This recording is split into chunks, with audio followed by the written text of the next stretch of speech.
Nagbabalik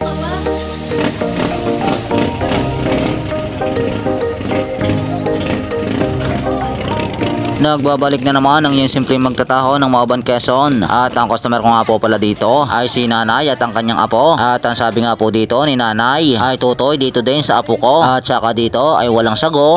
Ay hala, sige po nanay. At wala pong sago yan sa inyong bunso. At baka nga po mahina pa ang panunaw niyan ano. At napansin ko nga po dito si bunso. Aba kung saan ako pumunta ay parang nandoon din siya. Ayun na nga, tapos ko na siya ang pagbintahan dyan. Salamat po. Ayun na nga po, at ibibigay ko na sa kanya ang sukli niya. At dito naman po tayo kay nanay. At ang sabi nga po dito ni nanay ay siya tutoy at parang napapaibig din ako magtaho. Ay pagbigyan mo nga ako diyan ng tamang-tamang kai-kai naman.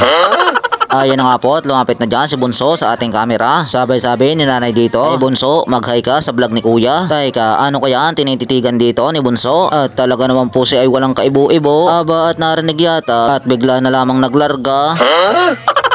Ayun nga, tapos na sila bumili dyan. Salamat po. At dito naman po tayo kina Tutoy Bibo. At ang sabi nga po ng mama ni Tutoy Bibo dito, Kuya Taho, dalawa po at ang isa po ay walang sago. Teka, ano kaya ang itinuturo ni Tutoy Bibo dito?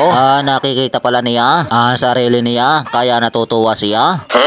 Aba, itong si Tutoy Bibo ay talaga namang active na active sa galawan niya na talaga namang pabibo. Ayun na nga, tapos ko na sila sandukan dyan. Salamat po. At dito naman po tayo kay ating nasa likuran. At ang sabi nga po dito ni ating nasa likuran ay kuya, ang sa akin po ay dito sa aking baso ha. At ang sabi nga po dito ni ate ay kuya, ang sa akin po ay 2.15. Ay sige po ate, at papaspasan ko na po aring taho mong are. At pagkatapos ko po sandukin ay imimikos-mikos ko na are.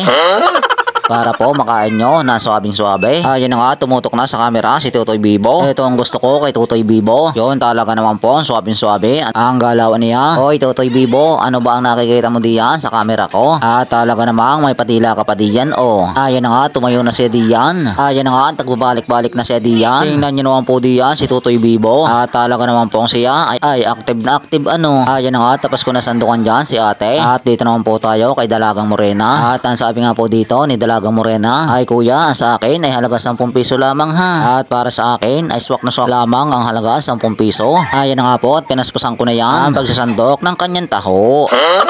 Ayun na nga po, tapos ko na sandukan dyan si Dalagang Morena. Salamat sa iyo Dalagang Morena. At dito naman tayo kay Ateng at kay Utoy. At ang sabi nga po dito ni Ateng at ni Utoy ay kuya taho, paspase 210. Aba, ayan, ang dami naman ito. 210, abay 20. Ang ibig niya palang sabihin ay halagaan 210. At nagpasaway na naman ako, bahala kayo dyan. Ayun na nga po, at pinaspasan ko na dyan ang pagsasandok ng kanilang taho. Ayun na nga, tapos ko na sila sandukan dyan. Salamat po. Hanggang dito na lang po ang ating video. At marami po salamat sa panonood ninyo. Hanggang sa muli. Paalam.